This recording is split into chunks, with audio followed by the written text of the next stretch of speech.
mediador, viene a interceder, viene a mediar entre Dios y el hombre, o el hombre y Dios, de estos tres puntos de vista, como profeta, sacerdote y rey. Cristo, nuestro Rey excelso. Dios crea al hombre, Adán, y le da dominio sobre la creación. Eso lo vemos en Génesis capítulo 1, verso 28. Y comenzamos con este vuelo de pájaro o de helicóptero, como usted quiera, rápidamente, como es propio de una predicación expositiva de la palabra del Señor. Por supuesto que tenemos que nombrar referencia, y si usted más le vale que se acostumbre rápido a este tipo de predicación, donde voy a ir, y si no es rápido, anote, pero más le vale que se acostumbre rápido, porque eso le hace bien a usted, que el pastor vaya comprobando de dónde está sacando los textos, y que no es una invención mía o es un parecer mío, o que le venga a contar un sueño o algún pensamiento propio. A usted no le interesa ni le beneficia en nada el pensamiento que tenga yo o el sentir que tenga yo. A usted le conviene, créame, a usted le conviene que este pastor y que todos los predicadores y predicadoras le vengan a exponer el pensamiento y la palabra de Dios más que su parecer. ¿Está de acuerdo con eso? Pero con ese amén tan fuerte me llegó a dejar sordo.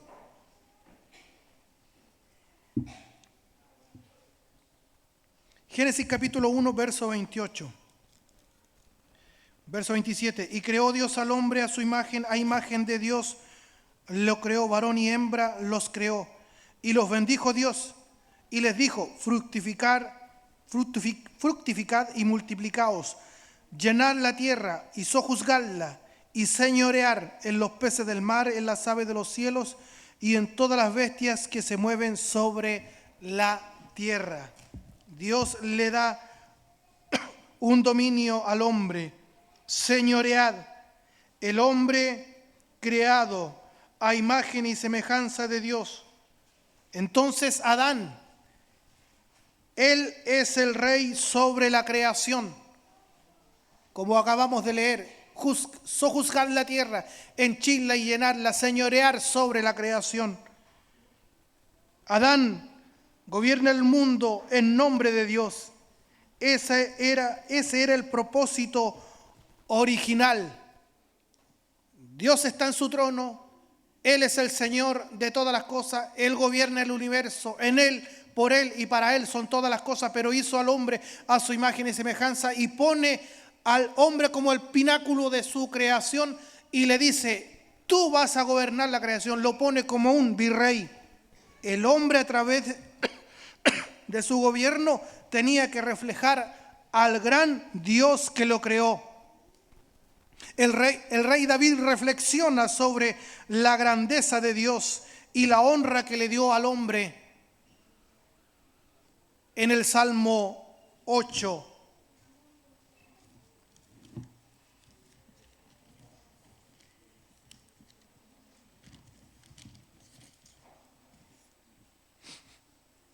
Verso 5. Le has hecho poco menor que los ángeles y lo coronaste de gloria y de honra.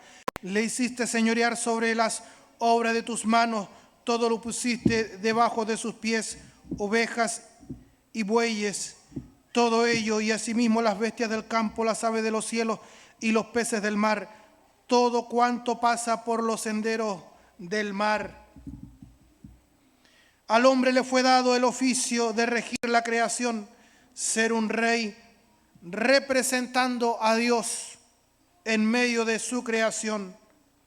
Pero en este oficio prontamente Adán fracasó. La serpiente antigua, Satanás el diablo, sometió por medio del engaño y la tentación a Adán. Adán no solamente era el jardinero del jardín, sino que debía ser el guardián del jardín del Edén.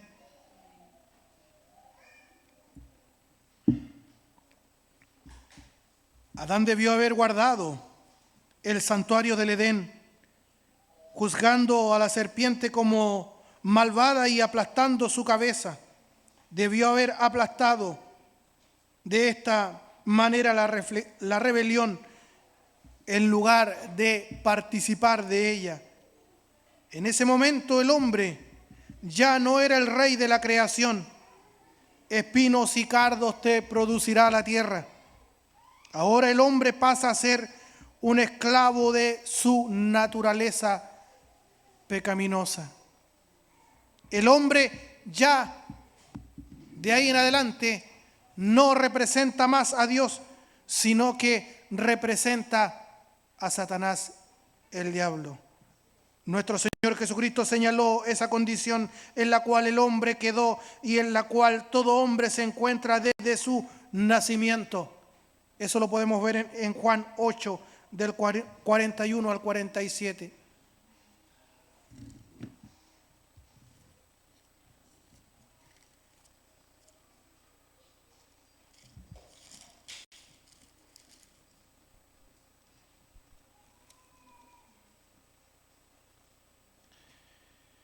Vosotros hacéis las obras de vuestro padre.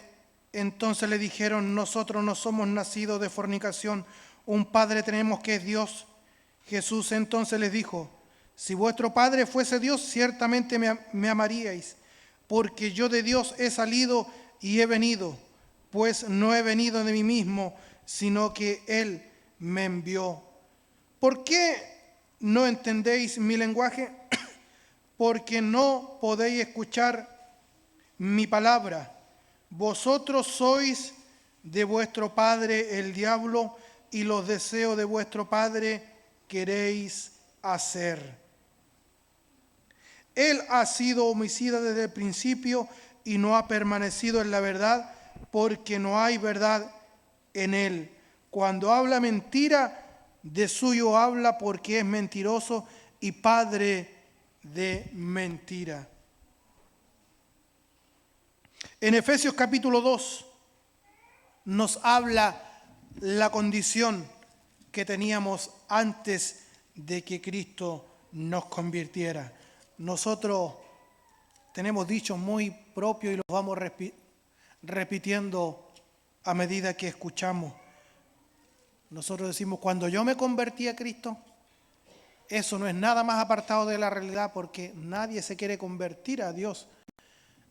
Es más, nadie busca a Dios. Todos odian la luz. No vienen a la luz para que sus obras no sean descubiertas. Romanos 3:11 dice que no hay nadie quien esté buscando a Dios.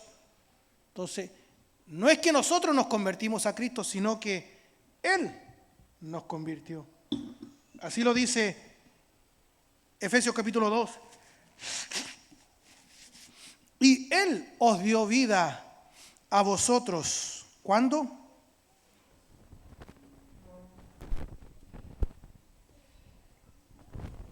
Cuando hicimos la oración de fe. ¿No? No me diga amén así por inercia. Entre comillas. Ustedes no están obligados a decir amén a cualquier cosa, analícenlo. Yo no me voy a poner nervioso si ustedes no dicen amén cada 30 segundos. No, por favor, analícelo. Usted tiene su Biblia, sea como los hermanos de Berea, llega a su casa y siga desmenuzando la palabra del Señor. Y si ese pastor se aparta de la verdad, usted está autorizado para dejar la congregación, según usted, y ir donde está la verdad. Pero si este pastor va por el medio de la Biblia y no le engaña, y todo lo que habla domingo tras domingo está de acuerdo con la palabra del Señor, alabe a Dios, porque vamos en un camino seguro.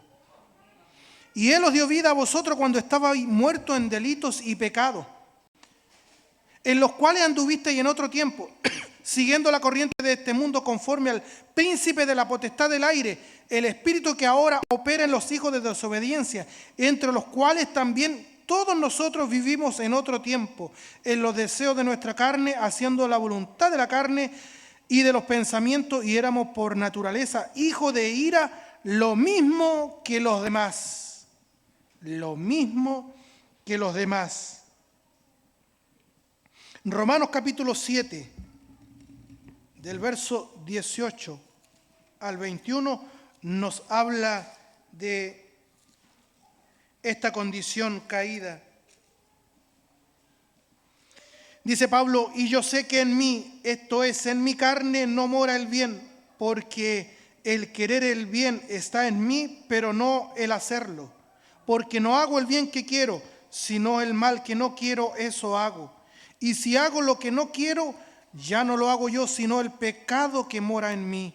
Así que queriendo yo hacer el bien, hallo esta ley, que el mal está en mí.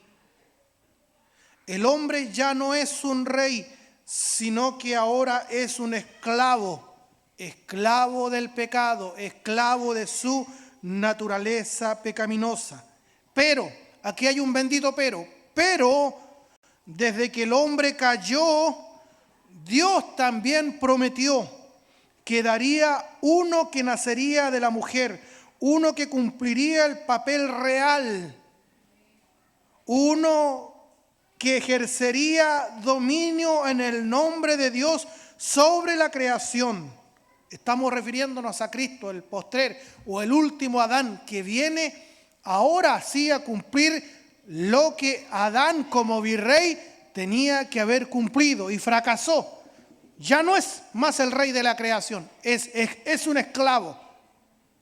Pero Dios, en los albores de la creación, precisamente Génesis 3:15, el protoevangelio, Dios, el Padre, promete que vendría el postrer Adán, vendría la simiente de la mujer. No simientes en plural, sino que la simiente, una persona, Cristo el Señor, vendría a cumplir ese oficio real, que ejercería dominio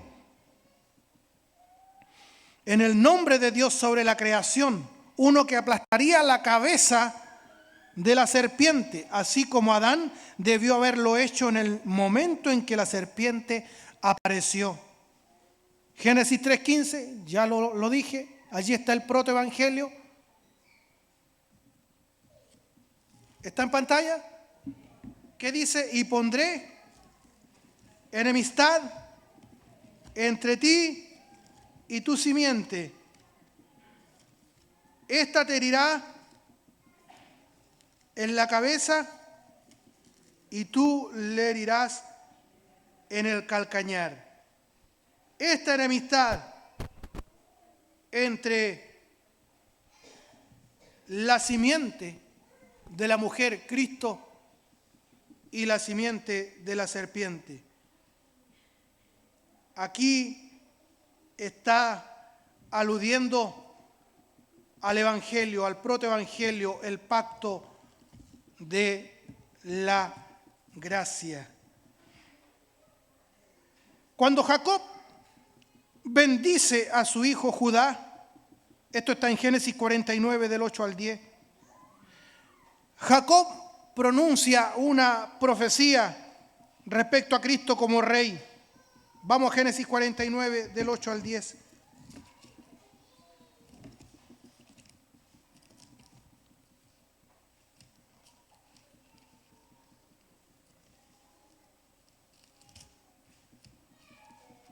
Estamos viendo algunas profecías tocantes al rey que había de venir.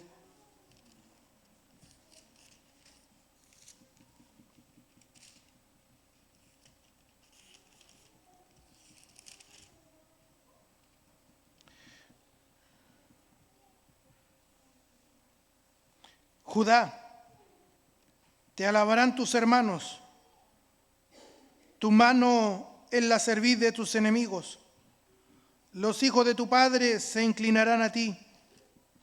Cachorro de león, Judá, de la presa subiste, hijo mío.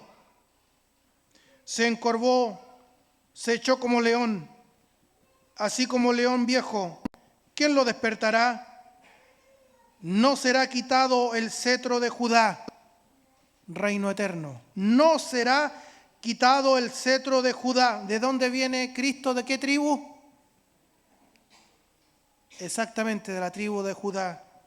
No será quitado el cetro de Judá, ni el legislador de entre sus pies, hasta que venga Silo, y a él se congregarán los pueblos. Cuando dice hasta que venga Silo, se está refiriendo a nuestro Señor Jesucristo. Silo es el mismo Cristo. El rey prometido por Dios vendrá de la tribu de Judá y será bendición para todas las familias de la tierra. Ese es el pacto que Dios hizo con Abraham, que se cumple, se perfecciona en la persona de nuestro Señor Jesucristo. El mismo profeta mercenario llamado Balaam también pronuncia profecía tocante al Señor Jesucristo. Números capítulo 24, verso 17.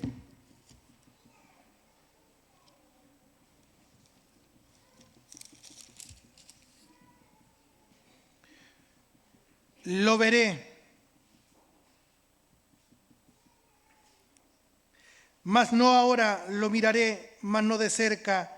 Saldrá estrella de Jacob y se levantará cetro de Israel y herirá las sienes de Moab y destruirá a todos los hijos de Set. Aquel que vendría, que sería del linaje de Judá, destruiría a todos los enemigos de su pueblo. La misma ley de Dios señaló las características del gobierno de este rey. Dios le había dado al pueblo de Israel mandamiento específicamente cómo tenían que conducirse, cómo tenía que ser el testimonio y el actuar de los reyes. Deuteronomio capítulo 17, del versículo 18 al 19. ¿Cómo debe regir este rey de Dios a su pueblo? No de cualquier manera. Deuteronomio 17.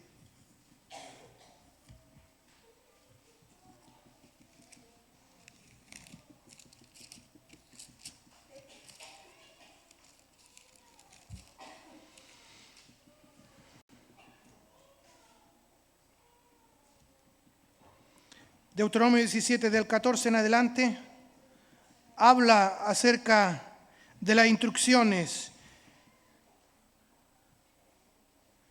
cómo tenía que ser el rey. Tenía que ser un rey dependiente de Dios.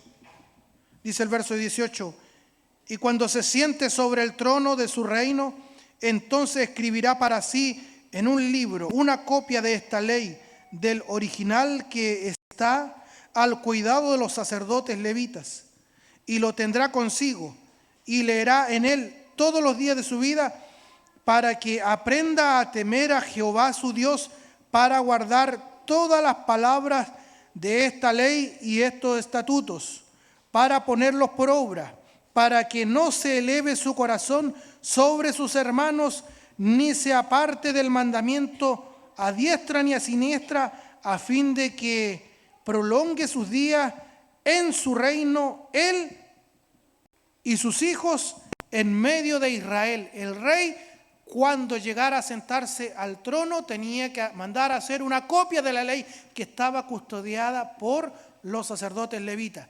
Esa copia tenía que ser para uso diario del rey. Tenía que leer la palabra del Señor y practicarla, no pasar por encima de ella para que le fuera bien. Y si lo hacía así, el pueblo se iba a ver beneficiado. La ley señala que el rey de Dios debía ser un rey sometido a la voluntad de Dios y guiar al pueblo hacia la voluntad de Dios, porque era un pueblo caído y necesitaba de este rey para ser guiado hacia la voluntad de Dios. El pueblo de Israel, estando ya en la tierra prometida, no tenía rey. ¿Recuerdan ustedes? Pegamos el inmenso salto. Estábamos en Adán, Abraham, David. Llegan a la tierra prometida. Dios les entrega con mano poderosa la tierra prometida, pero había un detalle: no tenían rey.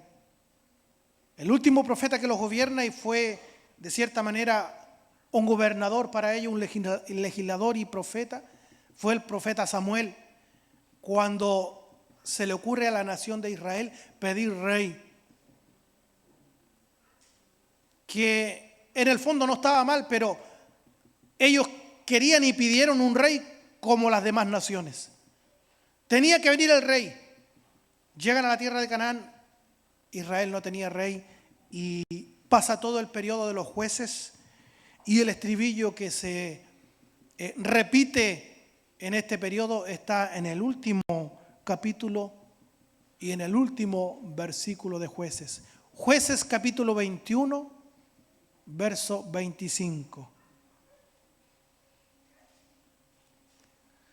¿Qué dice? En aquellos días no había rey en Israel, solamente eran caudillos, solamente jueces, solamente líderes militares, y hubieron algunas mujeres allí también. En estos días no había rey en Israel. Cada uno hacía lo que bien le parecía. O sea, un desorden, chipe libre. El rey que había de venir aún no había llegado. Ya estando instalado el periodo de los reyes, el rey representaba al pueblo frente a Dios. Si el rey se sometía a la ley de Dios, al pueblo le iba bien. Pero si el rey violaba la ley de Dios, el pueblo recibía el castigo divino. Por ejemplo, cuando David censa al pueblo, no estaba permitido. Censa al pueblo, cuántos ciudadanos, cuántos soldados tenía, cuántos caballos, con cuánta gente disponía para ir a la guerra. Dios no le había permitido eso a David, porque estaba poniendo su confianza en su poderío, en la gente, no poniendo su confianza en Dios. Y por ese pecado que comete David como rey, Dios castiga a la nación. El pacto que Dios hace con David, allí establecido en 2 de Samuel capítulo 7, del versículo 12 en adelante, habla que el rey que había de venir se iba a sentar en el trono de David e iba a ser un rey que iba a gobernar para siempre. Eso lo dice 2 Samuel capítulo 7.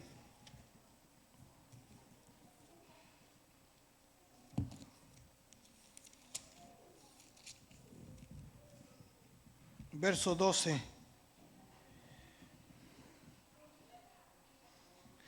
Y cuando tus días sean cumplidos y duermas con tus padres, le dice a David, yo levantaré después de ti a uno de tu linaje, el cual procederá de tus entrañas, y afirmaré su reino. Él edificará casa a mi nombre, y yo afirmaré para siempre el trono de su reino. Yo le seré a él padre y él me será a mí hijo, y si yo le seré a él padre y él me será a mí hijo, y si él hiciere mal, yo le castigaré con vara de hombres, con azote de hijos de hombres, pero mi misericordia no se apartará de él, como la aparté de Saúl, al cual quité de delante de ti. Y será afirmada tu casa y tu reino para siempre delante de tu rostro, y tu trono será estable eternamente. Dígame una cosa, ¿murió David? Murió David. ¿Murió Salomón, su sucesor? Murió. Pero aquí está diciendo el verso 16, yo afirmaré tu casa y tu reino para siempre delante de tu rostro, y tu trono será estable eternamente y para siempre. Entonces, está hablando de el Mesías, del Cristo, el Rey de Reyes y Señor de Señores. El Salmo 110 es el salmo más citado en el Nuevo Testamento. ¿Qué dice el Salmo 110? Dice que este rey tiene un origen divino.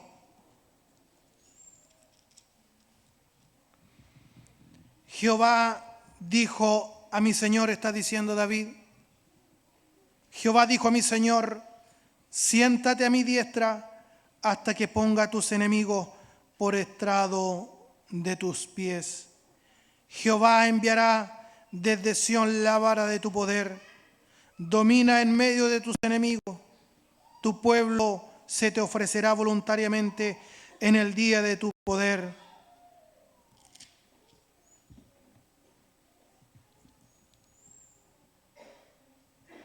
Mateo capítulo 22 está en consonancia con esto, verso 41 al 45.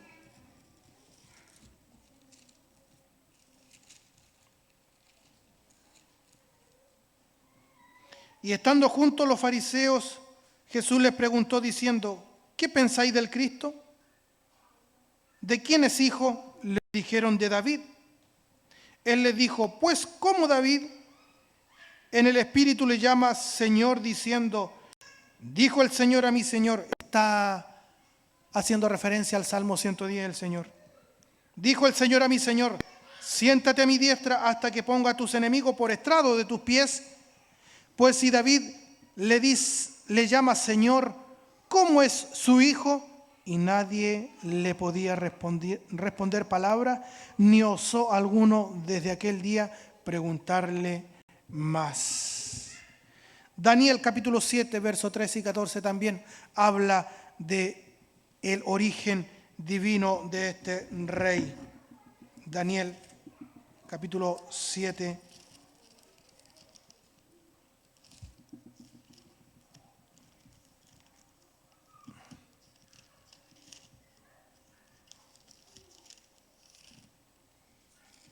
Verso 13 y 14.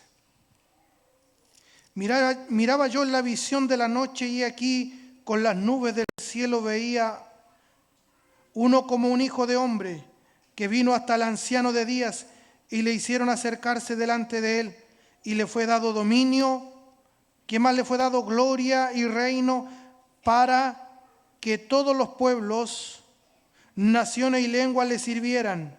Su dominio es dominio eterno, que nunca pasará, y su reino uno que no será destruido. Está profetizando el profeta Daniel.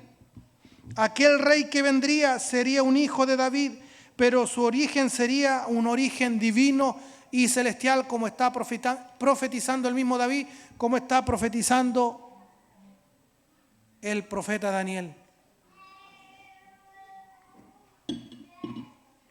Zacarías 9:9 habla algo maravilloso. El rey vendrá en son de paz. Es algo novedoso que introduce Zacarías 9. Vaya por favor allá a Zacarías 9.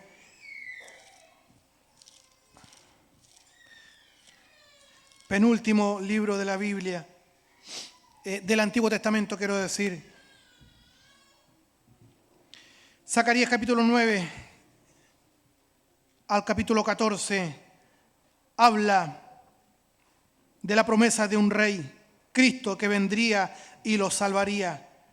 Zacarías 9:9. Alégrate mucho, hija de Sión, da voces de júbilo, hija de Jerusalén. He aquí tu rey vendrá a ti, justo y salvador, humilde y cabalgando sobre un asno, sobre un pollino, hijo de asna. Allí eso lo vemos cumpliéndose en Mateo capítulo 21. Juan capítulo 12, verso 12 al 15.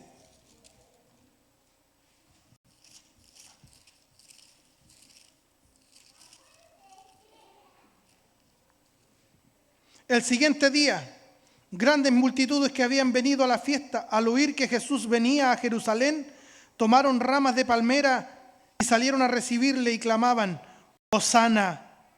¿Qué quiere decir Hosana? Salva ahora o sálvanos ahora. Bendito el que viene en el nombre del Señor, el Rey de Israel. Y halló Jesús un asnillo y montó sobre él, como está escrito. ¿Dónde está escrito? Isaías capítulo 1, verso 3. No temas, hija de Sión, he aquí, tu rey viene. Éxodo 13, verso 12, 13. Montado sobre un pollino de asna.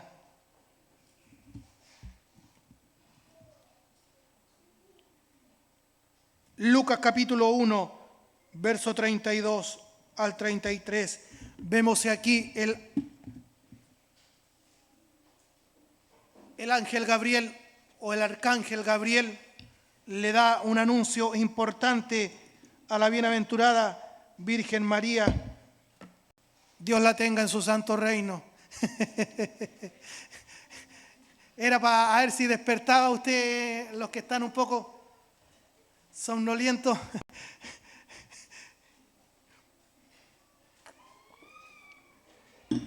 Salió parecido así un poco a los hermanos católicos, ¿salió? ¿Sí? Una vez un católico dijo: ustedes no creen en la Virgen.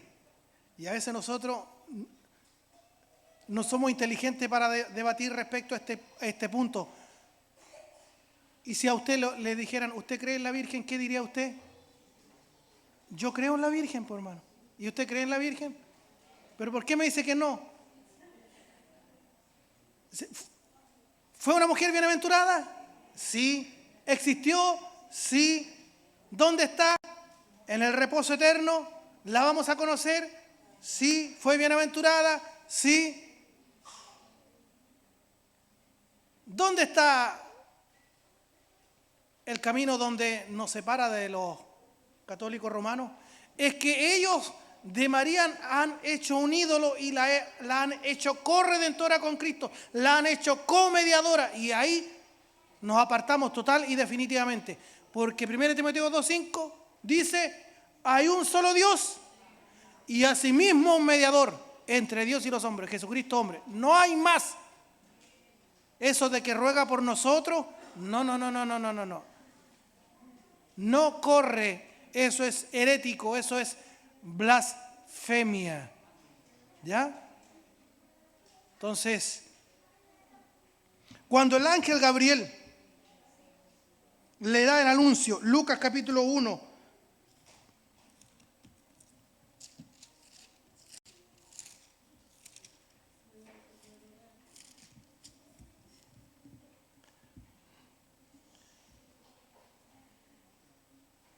verso 30 dice: entonces el ángel le dijo: María, no temas, porque has hallado gracia delante de Dios. Y ahora concebirás en tu vientre y darás a luz un hijo y llamarás su nombre Jesús. Este será grande y será llamado Hijo del Altísimo. Y el Señor Dios le dará, mire lo que le está anunciando, que será grande y será llamado Hijo del Altísimo, y el Señor Dios le dará el trono de David su padre, y reinará sobre la casa de Jacob. ¿Cuánto? Para siempre, y su reino no tendrá fin.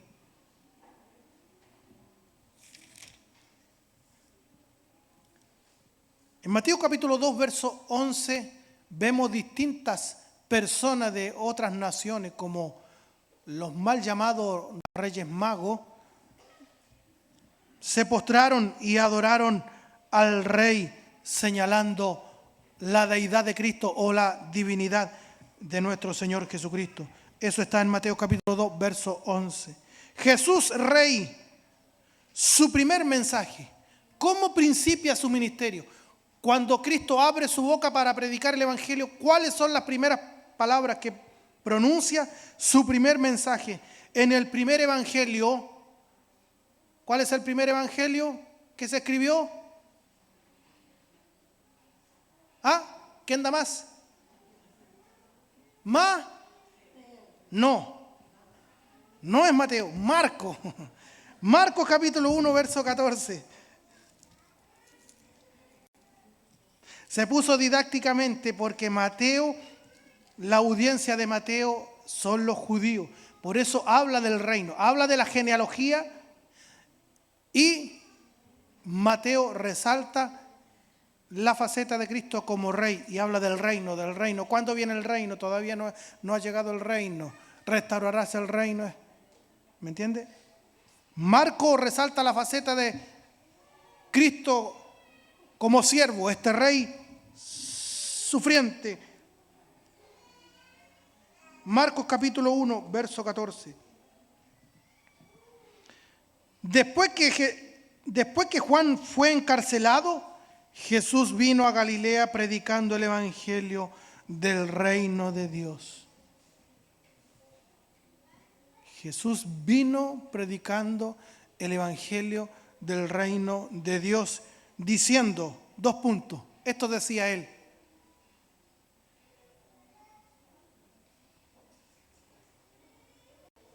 ¿Cómo predicaba Cristo? Quiero ser tu amigo, abre tu corazón, invítame a entrar. ¿Qué decía? El tiempo se ha cumplido y el reino de Dios se ha acercado. Arrepentíos y creed el evangelio. El reino se ha acercado, o el reino de los cielos, o el reino de Dios se ha acercado porque el tiempo se ha cumplido. Arrepentíos y creer el evangelio. Da por hecho que el hombre es pecador y tiene que arrepentirse y creer el evangelio.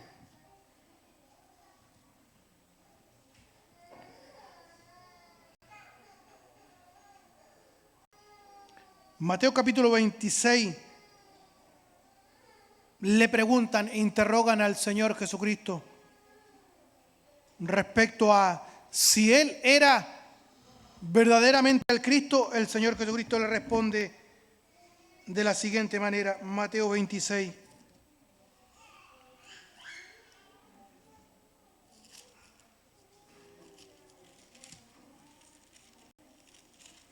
Versos 63 y 64.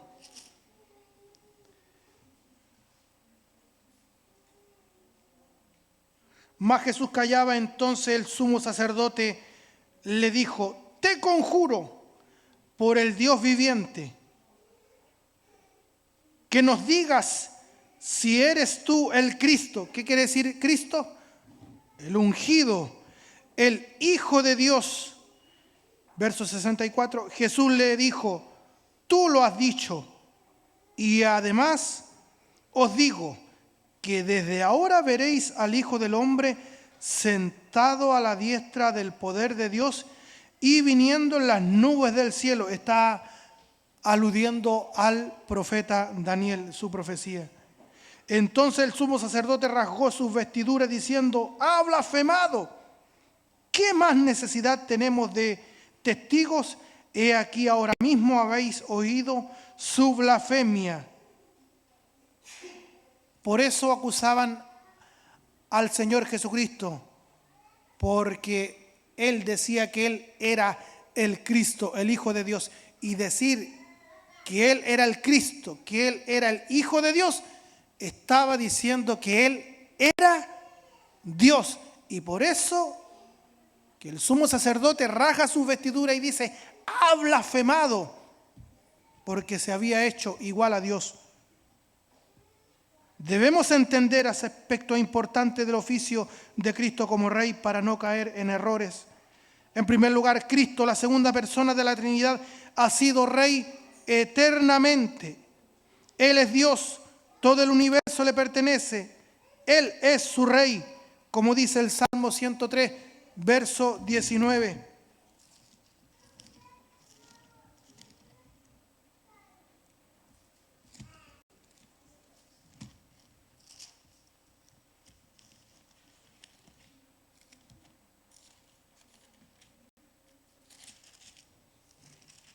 Salmo 103, 19.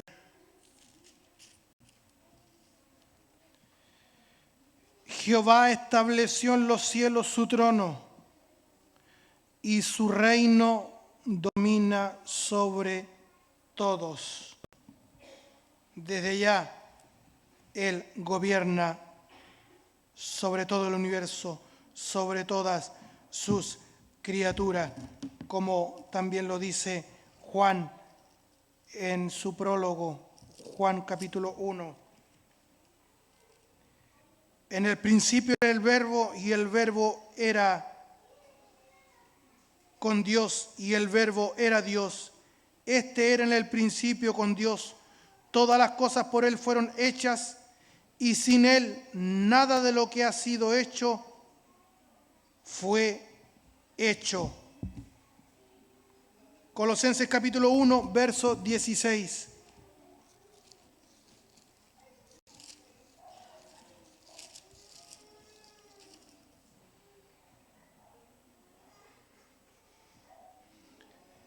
Verso 15. Él es la imagen del Dios invisible, el primogénito de toda creación, porque en Él, o sea, en Cristo, fueron creadas todas las cosas, las que hay en los cielos y las que hay en la tierra, visibles e invisibles, sean tronos, sean dominios, sean principados, sean potestades.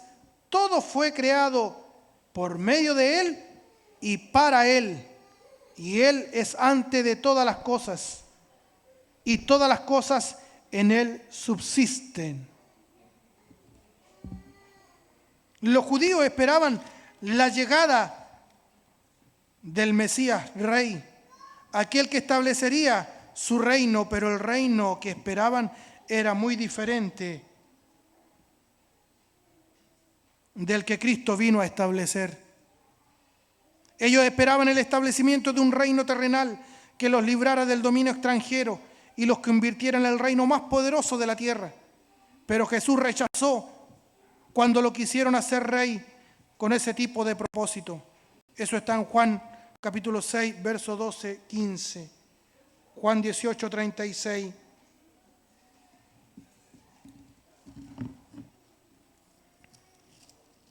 Juan capítulo 6. Verso 12.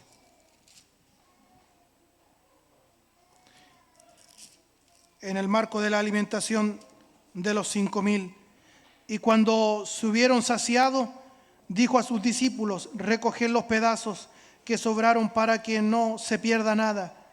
Recogieron pues y llenaron 12 cestas de pedazos que de los 5 panes de cebada sobraron a los que habían comido. Aquellos hombres entonces, viendo la señal que Jesús había hecho, dijeron: este verdaderamente es el profeta que había de venir al mundo.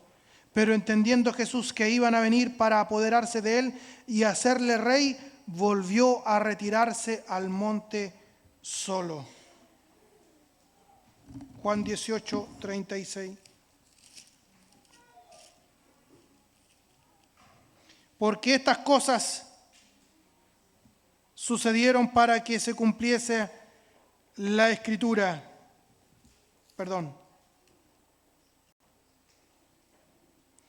Respondiendo Jesús, respondiendo Jesús: mi reino no es de este mundo. Si mi reino fuera de este mundo, mis servidores pelearían para que yo no fuese entregado a los judíos, pero mi reino no es de aquí. Le dijo entonces Pilato: ¿luego eres tú rey? Respondió Jesús: tú dices que yo soy rey. Yo para esto he nacido y para esto he venido al mundo, para dar testimonio de la verdad. Y todo aquel que es de la verdad oye mi voz.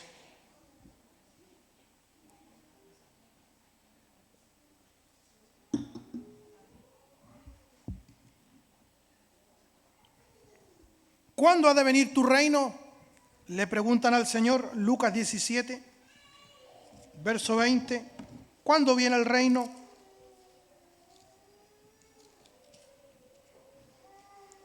Preguntando los fariseos cuándo había de venir el reino de Dios, le respondió y dijo: el reino de Dios no vendrá con advertencia, ni dirán helo aquí o helo allí, porque he aquí el reino de Dios entre vosotros está. Había llegado el reino de Dios y no se habían dado cuenta. Tenían la palabra del Señor en sus manos, pero no se percataron. El reino de Dios no se enfoca en lo temporal. Lo dice el apóstol Pablo en Romanos capítulo 14, verso 17.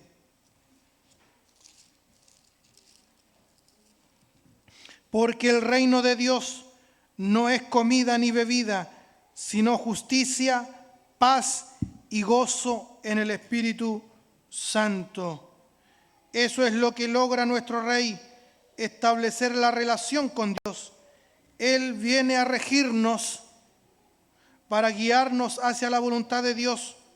Su pueblo, guiado por el Espíritu Santo, ahora es sometido en gozo a su Rey. A este reino espiritual no se entra por esfuerzo humano. Se lo dice el mismo Señor Jesús a Nicodemo, Juan capítulo 3, verso 3 y verso 5. El que no naciere de nuevo no puede ver el reino de Dios. El que no naciere de nuevo no puede entrar al reino de Dios. Es una obra sobrenatural de Dios a través del Espíritu Santo. Cristo nuestro Rey nos representa delante de Dios el Padre. La labor de nuestro Rey es regirnos, protegernos y finalmente llevarnos a su reino. Cristo como Rey, como nuestro Rey, nos representa delante de Dios. Nuestro Rey cumplió de manera perfecta la ley de Dios. Él vivió una vida centrada en la gloria del Padre y ganó para su pueblo las bendiciones asociadas a esto. ¿Qué ganó para nosotros? Vida eterna.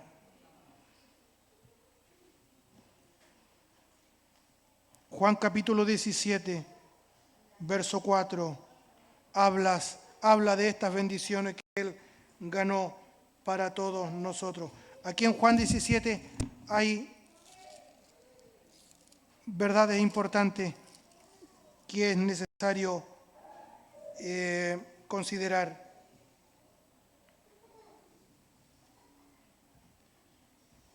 Yo te he glorificado en la tierra, he acabado la obra que me diste que hiciese. Verso 24. Padre, aquellos que me has dado, quiero que donde yo estoy, también ellos estén conmigo, para que vean mi gloria que me has dado, porque me has amado desde antes de la fundación del mundo. Verso 12. Cuando estaba con ellos en el mundo, yo los guardaba en tu nombre. A los que me diste, yo los guardé, y ninguno de ellos se perdió, sino el hijo de perdición, para que se cumpliese la Escritura. Él, como nuestro Rey, nos protege.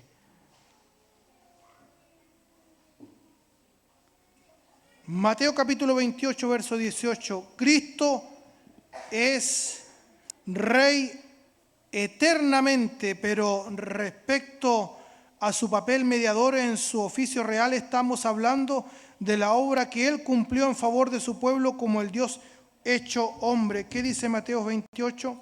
Al finalizar el Evangelio: toda potestad me es dada en el cielo y en la tierra.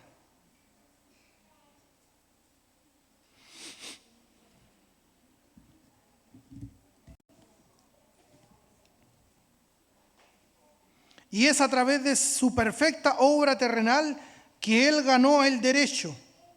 Fue resucitado, se siente en la gloria de Dios y ahora se presenta como un Rey que tiene toda autoridad en los cielos y en la tierra.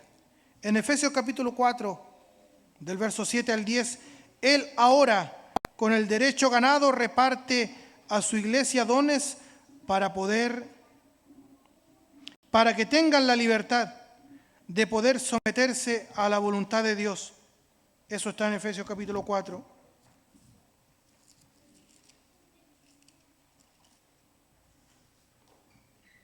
Verso 7.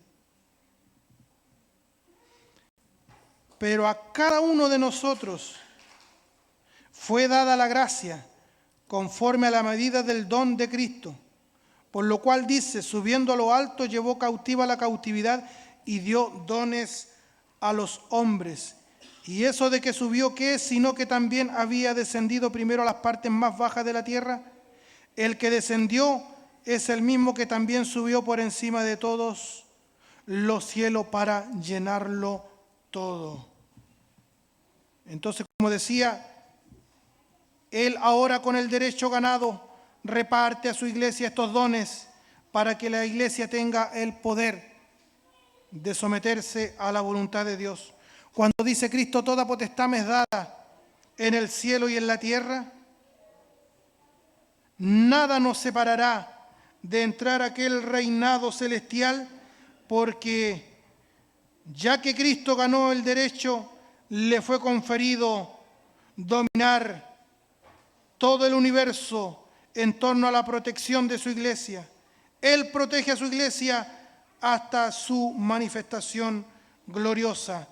Hay una tremenda promesa en Mateo capítulo 16, verso 18, que otras veces hemos pasado por allí, cuando Pedro confiesa que el Señor es el Cristo. El Señor le dice, bienaventurado eres Simón, hijo de Jonás, porque no te lo reveló carne ni sangre, ninguna persona, sino mi Padre que está en los cielos. Y yo también te digo que tú eres Pedro, y sobre esta roca edificaré mi iglesia, y las puertas del Hades no prevalecerán contra ella. Cristo protege, Cristo es Rey sobre la iglesia. Y en Filipenses capítulo 2, versos 5 al 11, este cántico antiguo que cantaba la primitiva iglesia: haya pues en vosotros este sentir que hubo también en Cristo Jesús, el cual siendo en forma de Dios no estimó el ser igual a Dios como cosa que aferrarse, sino que se despojó a sí mismo tomando forma de siervo, hecho semejante a los hombres, y estando en la condición de hombre, se humilló a sí mismo, haciéndose obediente hasta la muerte y muerte de cruz. Por lo cual Dios también le exaltó hasta lo sumo y le dio un nombre que es sobre todo nombre, para que en el nombre de Jesús se doble todas rodillas de los que están en los cielos y en la tierra y debajo de la tierra, y toda lengua confiese que Jesucristo es el Señor, para gloria de Dios Padre. Toda potestad me es dada en los cielos y en la tierra. Cuando su iglesia entre a su herencia prometida, ahora estamos en dominio de Cristo, en favor de su iglesia.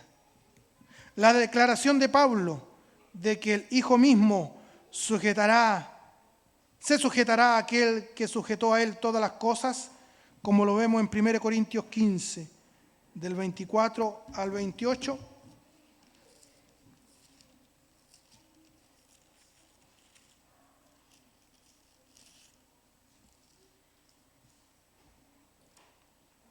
Luego el fin, cuando entregue el reino al Dios y Padre, cuando haya suprimido todo dominio, toda autoridad y potencia, porque es preciso que Él reine hasta que haya puesto a todos sus enemigos por debajo de sus pies, y el postrer enemigo que será destruido es la muerte. Porque todas las cosas las sujetó debajo de sus pies, y cuando dice que todas las cosas han sido sujetadas a él, claramente se exceptúa a aquel que sujetó a él todas las cosas, o sea, está exceptuando a Dios. Pero luego que todas las cosas le estén sujetas, entonces también el Hijo mismo se sujetará al que le sujetó a él todas las cosas, para que Dios sea todo en todos. Por eso decía la declaración de Pablo, de que el Hijo mismo se sujetará a aquel que sujetó a él todas las cosas, no significa que el Hijo sea inferior en dignidad y ser. Más bien, en su obra mesiánica, el Hijo mismo se somete a la voluntad del Padre cuando Él entregue el reino al Dios y Padre. El punto culminante de la obra mesiánica y sumisa de Cristo es esta conquista total de sus enemigos, para que Dios sea todo en todos, cuando su dominio absoluto sea universalmente reconocido. Finalmente, cuando nosotros oramos al Señor, el Señor nos enseña el Padre Nuestro en Mateo capítulo 6 del verso 9 adelante, cuando decimos: venga a nosotros tu reino. Tenemos en mente este reino presente y no solamente su futura venida. Nuestro Señor reina actualmente, así lo dice Apocalipsis capítulo 5, verso 13 y 14.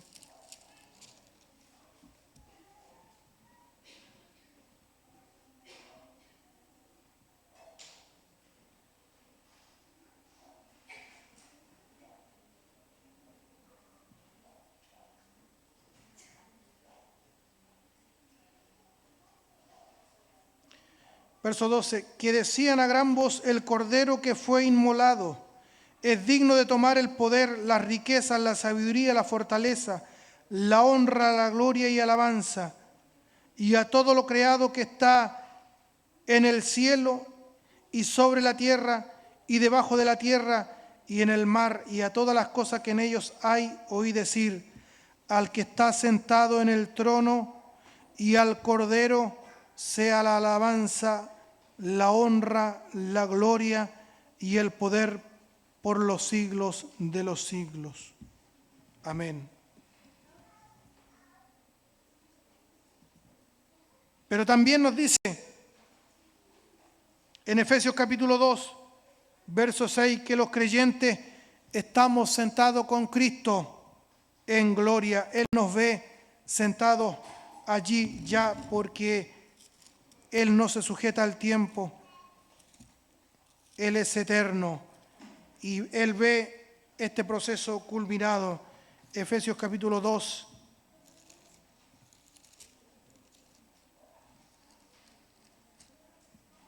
verso 6. Y juntamente con Él nos resucitó y asimismo nos hizo sentar en los lugares celestiales con Cristo Jesús. Apocalipsis 1:6 dice que somos reyes y sacerdotes, y 1 Pedro capítulo 2 verso 9 dice que somos nación santa, real sacerdocio. No somos príncipes y princesas de Dios para que todos nuestros deseos sean cumplidos. No. Somos reyes y sacerdotes, ¿para qué? Para vivir en libertad, sometidos a su voluntad y reflejar en medio de una sociedad caída y necesitada de esta verdad, reflejar nuestro sometimiento a Dios, quien reina, nuestro Señor Jesucristo. Él es Rey de reyes y Señor de señores. Hay una parte del reino de Dios que está presente hoy, actualmente en nosotros. El reino de Dios o el reino de los cielos está en medio de nosotros, y si usted es hijo de Dios, ha nacido de nuevo, está dentro de este reino. celestial, espiritual, es parte de la familia de Dios y hay una parte del reino que está por venir. Cristo se sentará y gobernará y regirá todas las naciones. Esa parte está por venir. Que Cristo sea el Rey y Señor de nuestras vidas, que Él nos gobierne y de esa manera Él nos representa delante de Dios. Y Él pudo cumplir lo que no cumplió el primer rey o virrey, que fue Adán, y fracasó. Cristo ahora cumple perfectamente la ley y gana todas esas bendiciones resumidas en la vida eterna, y todas esas bendiciones son nuestras. Por lo tanto, a nuestro Señor Jesucristo, a nuestro Señor, a nuestro Salvador, a nuestro Rey, a Él sea la honra, a Él sea la gloria, la alabanza eternamente y para siempre.